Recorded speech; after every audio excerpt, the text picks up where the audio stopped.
Las heridas más fuertes no son provocadas por algo, sino más bien son provocadas por personas y por lo general personas muy cercanas, personas a quien amamos.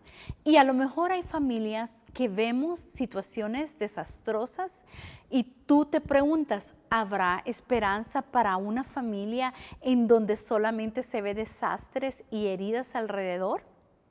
Bueno, quiero darte la bienvenida. Soy tu amiga Zulema de Peñalba, psicóloga y pastora, y estás en el programa Abiertamente. Siempre te damos estrategias de vida. Y el tema que traemos es trayendo el reino en relaciones desastrosas, Así es que no te muevas, comenzamos en breve.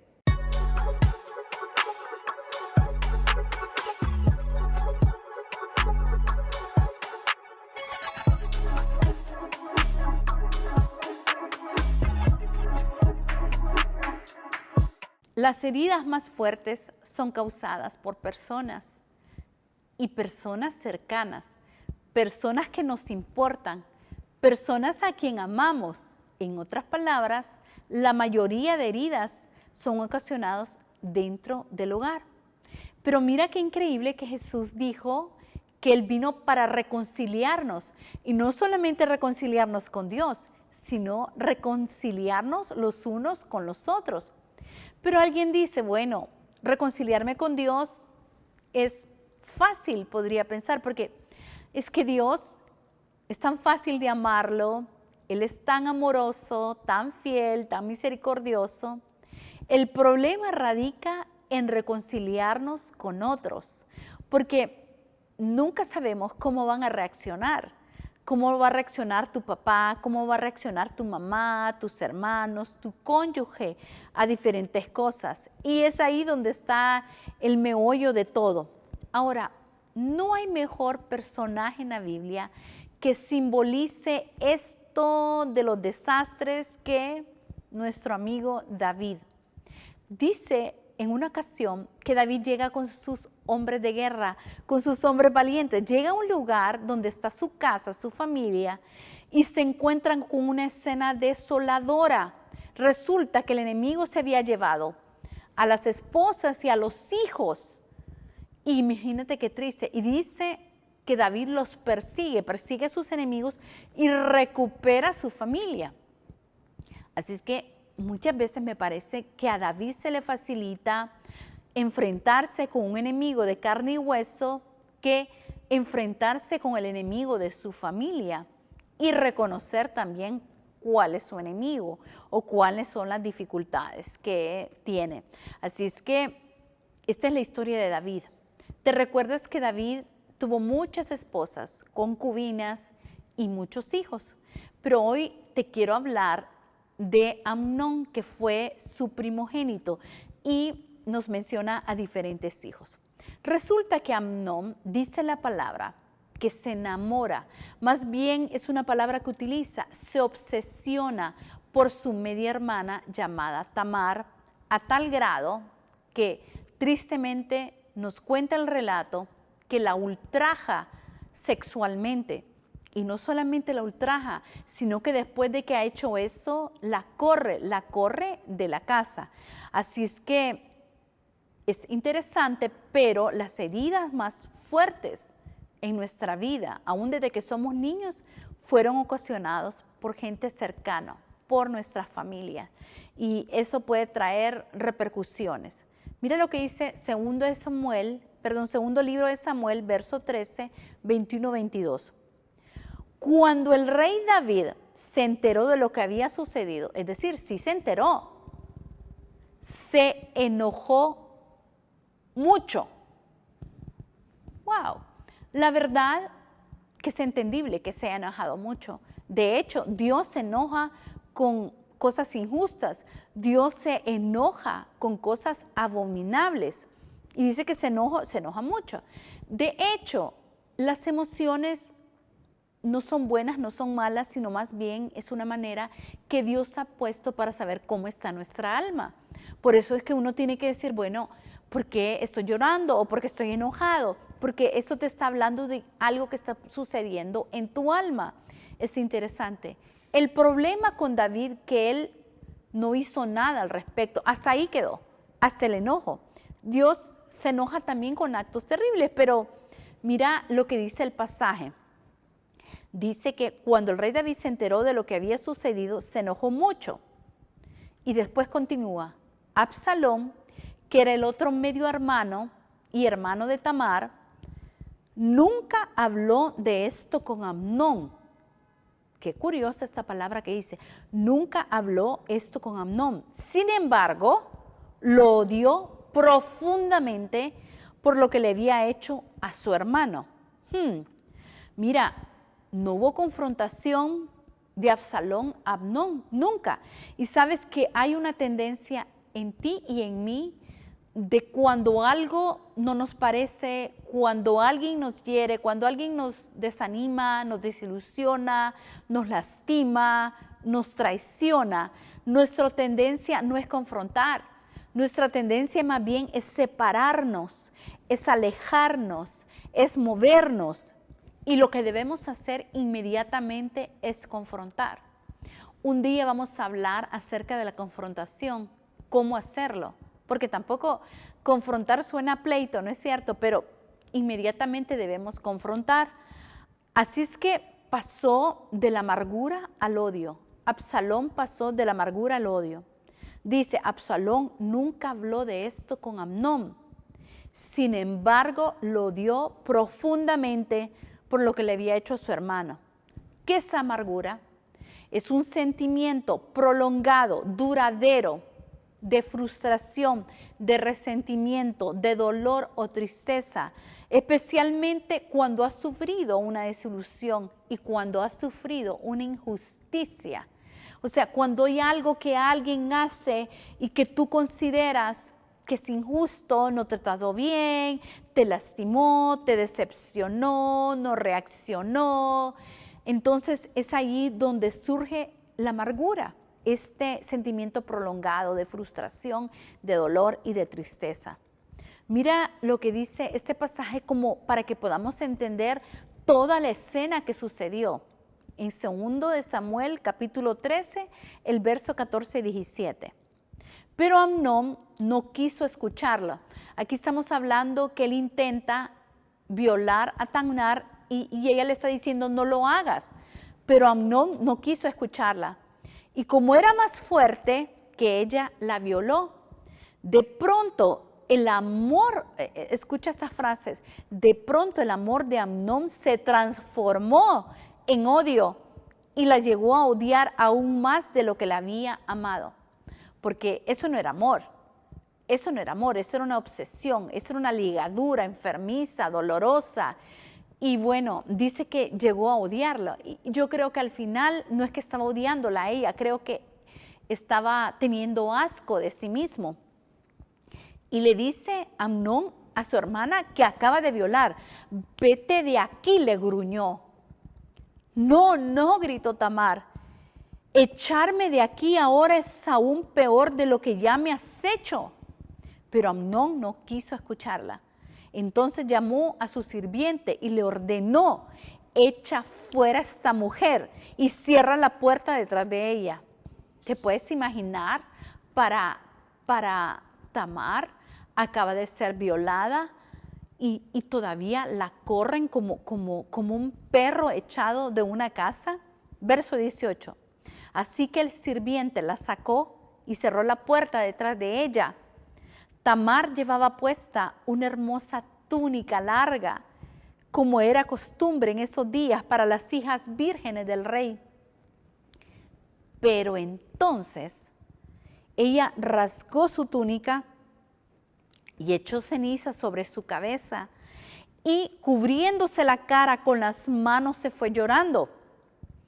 Y aquí viene esto, dice, su hermano Absalón la vio y le preguntó, ¿es verdad que Amnón ha estado contigo? Wow. Bien, hermanita, le responde, quédate callada por ahora. Quédate callada por ahora.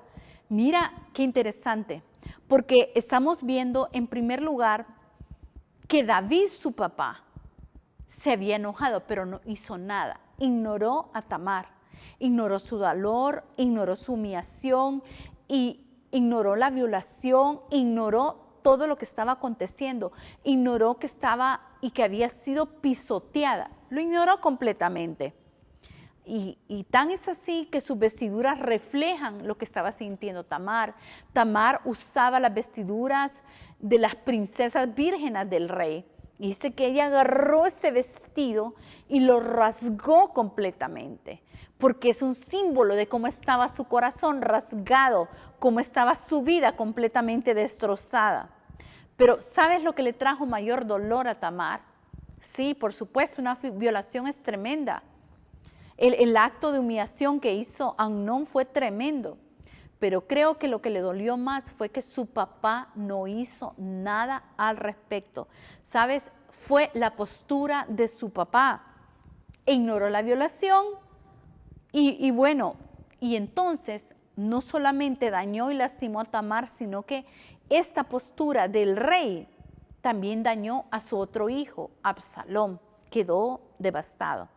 Verso 20, su hermano Absalom la vio y le preguntó, ¿es verdad que Amnón ha estado contigo? Bien, hermanita, quédate callada. ¡Wow! Sí, esta estrategia es parte del enemigo. Silencio. Shh, quédate callado. Que nadie sepa que fuiste abusado sexualmente. Que nadie sepa que fuiste abusada sexualmente. Vamos, cállate, no lo digas. ¿Sabes? Es una estrategia del enemigo siempre, porque él sabe que cuando guardamos silencio no podemos buscar la libertad. Así es que es lo primero que su hermano le dice, quédate callada. ¡Wow! Imagínate, porque eso es lo que quiere traer el enemigo a nuestras vidas. Quiere traer un manto de vergüenza, un manto de culpa, un manto de dolor y por supuesto que quiere mantenernos cautivos a través del silencio. Pero después Absalom le dice una frase muy curiosa. Bien, hermanita, quédate callada por ahora, ya que él es tu hermano. ¿Has oído tú alguna vez frases como, hey, silencio, los trapos sucios se lavan en casa, que nadie se dé cuenta? Especialmente, no lo digas, mira que fue tu tío, o mira que fue alguien cercano, o fue alguien en autoridad, por favor que nadie lo diga. ¿Cómo? ¿Acaso el pecado no se habla, no se dice porque es hermano? ¿Ya que es tu hermano? El hecho que seamos familias, amigos y amigas no significa que vamos a dejar pasar el pecado de ninguna manera. El pecado se confronta. El pecado se confronta. No estoy hablando de vengarnos, no estoy hablando de juzgarnos, pero estoy hablando de confrontar. Es un pecado. El pecado no se ignora o el pecado no dices, bueno, con el tiempo va a pasar y esto va a desaparecer. Esto fue una dinámica disfuncional para esta familia en todos los sentidos. Mira, David lo ignoró, no trajo la justicia de Dios, no trajo la corrección, ignoró el abuso de su hija, mis amigos. Mira qué grave. Y entonces alguna gente tiende a decir cosas así como, no, pero nosotros somos comunidad y nos amamos. No deberíamos exponer al hermano que pecó, porque ¿dónde está el amor que nos caracteriza? Y yo quiero recordarte algo. Sí, Dios es 100% amor, es 100% misericordia, pero Dios también es 100% justo. Es decir, siempre Dios no se quita el manto de justicia para ser amoroso, o se quita el manto de amor para entrar en justicia. O sea, Dios siempre sigue siendo un Dios justo, un Dios amoroso. Entonces es igualmente verdadero la justicia como el amor. ¿Me doy a entender? Así es que no solo debemos traer el amor de Dios, es importante traer la justicia de Dios a cualquier situación, especialmente en casos tremendos como esto. Entonces alguien puede decir, sí, necesitamos restaurar al hermano. Lo importante es restaurarlo. Por supuesto, hay que restaurar al pecador. Sí, restaurarlo, pero siempre reconocer la magnitud del pecado. Es decir, yo vengo a restaurarte. Sí, imagínate el hermano que violó a su hermana Tamar. Sí, es cierto. Quiero restaurarte, pero lo que hiciste fue terrible. O sea, violaste, actuaste como un animal, pecaste, la ultrajaste sexualmente y no solamente eso, no la escuchaste. Después la corriste, la humillaste, continuaste con la humillación. Mira, es necesario que tú reconozcas la magnitud del pecado. No puede haber restauración si tú no reconoces la magnitud del pecado, si tú no reconoces lo que hiciste, si tú no entiendes las consecuencias. Y no solamente es reconocer lo que hiciste malo, sino reconocer las consecuencias. A lo mejor eres un papá que abandonó a sus hijos y a lo mejor estás diciendo, sí, pequé, abandoné, pero también tienes que reconocer las consecuencias y decir, wow, Señor, lo que hice fue terrible. No solamente los abandonó, no solamente dejé de estar ahí, no di dirección, no los protegí, etcétera. Tienes que reconocer la magnitud de tu pecado y de las consecuencias del pecado. Amigo y amiga, una familia debe ser un lugar de refugio para todos los miembros. No solamente para los violadores, ¿me entiende? O para los malos. Tiene que ser un lugar de refugio para todos. ¿Dónde estaba Tamar? ¿Tú crees que encontró un lugar de refugio en su casa cuando su padre no hizo absolutamente nada por ayudarlo? Siempre todos los hermanos tienen que sentirse en un lugar de refugio, en un lugar de seguro en su casa. Pero no. David fue pasivo, completamente pasivo. Y recuérdate, él no solamente era un padre, él era el rey. ¡Wow! Y él no actuó como papá, pero tampoco actuó como rey. Él como rey era la autoridad, era el líder civil. Él por lo menos debió haber escuchado los cargos en contra de su hijo y no lo hizo. Parece que David trató de que esto se quedara en familia. Silencio. Pero mira qué interesante, porque muchas veces cuando uno trata de ignorar este tipo de pecados y situaciones en un hogar, lo que uno espera es que se disipen, que esperando que todo se desvanezca, como con el tiempo, como que si cuando tú te callas y no dices nada al respecto, el pecado va a desaparecer o se va a desvanecer con el tiempo, y estamos muy equivocados, muy equivocados. Entonces, así por eso es que queremos que ciertos pecados se mantengan escondidos en nuestras vidas. Pero yo quiero decirte que el antídoto a esto debió haber sido la disciplina en amor. Disciplina en amor, una disciplina amorosa, una corrección hecha en amor. Eso debió haber sido el antídoto. Creo que las cosas hubieran sido distintas en esta familia si David hubiera corregido en amor a su hijo. El amor que corrige, eso es amor, pero el amor que no corrige o que no disciplina, eso no es amor. Si tú entiendes que el amor es aquel que no corrige, eso no es amor, definitivamente. Eso se llama indiferencia, indiferencia. Entonces, ¿cuáles deben ser los roles de los padres? Un papá, una mamá debería estar allí para corregir, para decir, para orientar, para llevar a tus hijos por el camino de bien, para corregir los errores. Hijo, esto estuvo mal por esto y esto y esto. Hay consecuencias. Los hijos necesitan entender que hay consecuencias de nuestras acciones, aún desde pequeños. Y debemos aceptar lo que es correcto, lo que agrada a Dios. Para eso estamos los papás. Entonces, ¿debió haber justicia en la familia de David? Por supuesto que sí. ¿Debió haber equidad entre los hermanos? Por supuesto que sí, pero David no actuó con equidad, ni con justicia, ni con amor hacia todos sus hermanos. No hizo nada, ni como papá, ni como rey, a pesar que había una gran crisis familiar. Óyeme, era una crisis tremenda y poderosa. David no hizo nada, nunca. ¿Y sabes qué tan justo era esto para su hija? Mira, sí es cierto, hay heridas que nos ocasionamos entre hermanos, aún desde que estamos pequeños, ¿o no? ¿O usted nunca peleó con su hermano?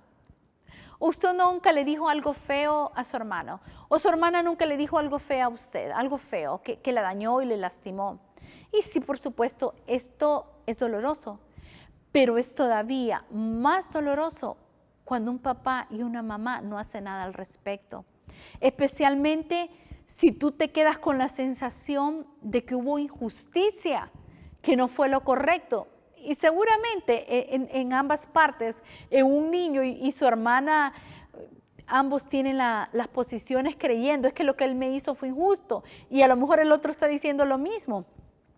Pero bueno, las cosas más dolorosas es cuando vemos que papá y mamá no hicieron nada al respecto. Entonces, sí, cuidado, cuidado, cuidado. Si hay algo que es muy doloroso es cuando papá y mamá no aplican justicia en el hogar, cuando no promueven y crean un ambiente de seguridad y protección y de refugio en la casa. Dice así, porque vino Absalom, que se sintió devastado, traicionado, herido por la actitud pasiva de su papá. Conocemos la historia que él mata a su hermano, prácticamente mata a su hermano. Y entonces dice que él sale huyendo. Y dice, Absalom huyó a donde estaba su abuelo materno y se quedó en Jesús por 3 años. Y el rey David, y aquí viene otra vez el rey David, y el rey David, ya resignado de la muerte de Amnón, anhelaba reencontrarse con su hijo Absalom. Pero ¿sabes qué? Otra vez no hizo nada. Otra vez no hizo nada. Y de hecho, quien abogó por su hijo Absalom fue su siervo, el siervo del rey. Miremos este pasaje en verso 23. Enseguida Joab fue a Jesús y trajo a Absalom de regreso a Jerusalén. Pero, aquí viene otra vez el rey David, pero el rey dio esta orden. Absalom puede ir a su propia casa, pero jamás vendrá a mi presencia, de manera que Absalom no vio al rey. Qué historia tan dolorosa. Y todos conocemos la historia, lo que crea en Absalom, en su corazón, tan tremendo. Así es que mira que el rey prohibió que su hijo lo viera. ¿Qué clase de amor es esto? Si el Padre Celestial no nos modela esto, siempre hay un camino de regreso a casa de papá, siempre podemos estar en arreglos y siempre podemos ponernos de acuerdo. Y es a través de la confesión, de restauración, pedir perdón, podemos entrar y papá nos da la bienvenida.